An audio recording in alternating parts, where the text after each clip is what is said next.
Itoophiyaan Nigdi Baankii lakkaan dhugumatti duraan akkamiin kan inni warroota dhiiraaf dhiira gaa'ela geggeessaniif shamaraaf shamara gaa'ela geggeessan sanaaf hoteela yookiin immoo nan kenna jedhee reestooraantii nan kenna jedhee murteesse jennee yaadaa turre.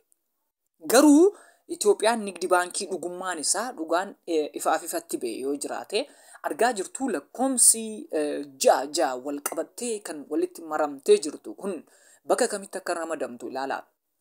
Fakkeenyaaf har'a kan inni qabadhee isiniif dhiyaadhe kun jechaadha. Itoophiyaan Nigdi Baankii akkamitti mallattoo warra 666 duukaa wal fakkaachuu danda'e. Kun icciitii qabamoo hin qabu jettanii yaaddu. 100 konfiidensiitiin kan inni isinitti haasa'u ragaa duukaa qabadheeni jechaadha. Icciitii guddaa qaba. Argaa jirtu mallattoon piraamiidii lama gaafa walitti galagalu kokobii gosa akkamii akka inni fiduu danda'u. Kokobii sana immoo haala akkamiitiin akka isaan itti amantii duukaa walitti fidatan isiniif galee jira. Beektu jedhee yaada. Garuu har'a kan nuti ilaallu waa'ee kokobii irratti yeroo biraa dubbanna lakkoomsa kana ilaalaa. Lakkoomsi kun ja'a mallattoo sadansaa walitti gaggalagaltee kan ciistudha. Kun guutummaa guutuutti maalidhaa? Warroota daabiloositti amananiif akka fakkeenyaaf kiristaanni tokko kiristaanummaa safannootiin ibsama miti. Akkuma kana kun immoo eenyummaan dudduuba wanta sanaa kan inni ittiin ibsamu lakkoomsa ja'a yoo ta'e mul'ata Yohaannis keessatti dubbatamee jira.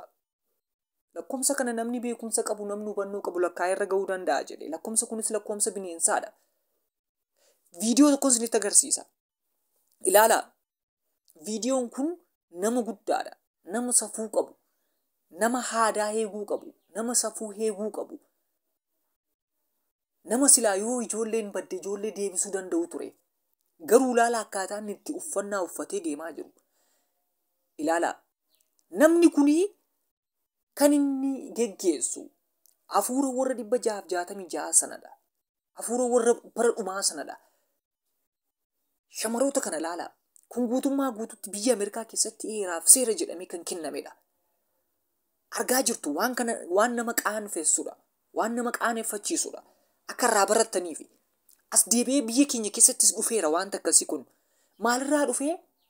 Har'a kan inni wal bira qabee isin duukaa haasa'uu barbaadu tokko baankiin Itoophiyaa Nigdi Baankii maaliif wal fakkaate?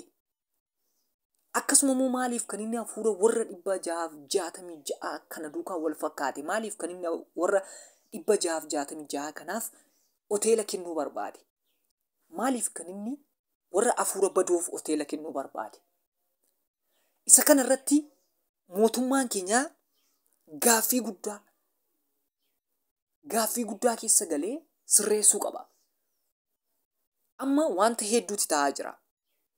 Wantoonni ta'aa jiran kun yeroo muraasa keessatti furmaata akka kennan abdii guddaa qabna. Ilaaluu dandeessu. Bakka mallattoon ja'a sun walitti aansee jiru iddoo kam akka jiru. Ilaala mallattoota kana.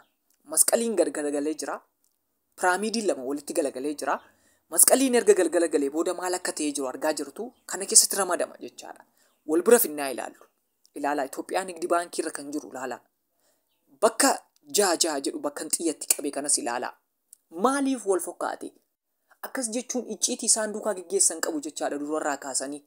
Kana guutummaa guutuutti uummanni beekuu qaba jechaadha. Kanaaf viidiyoo kana yeroo ilaaltanitti isinitti ni marra deddeebe.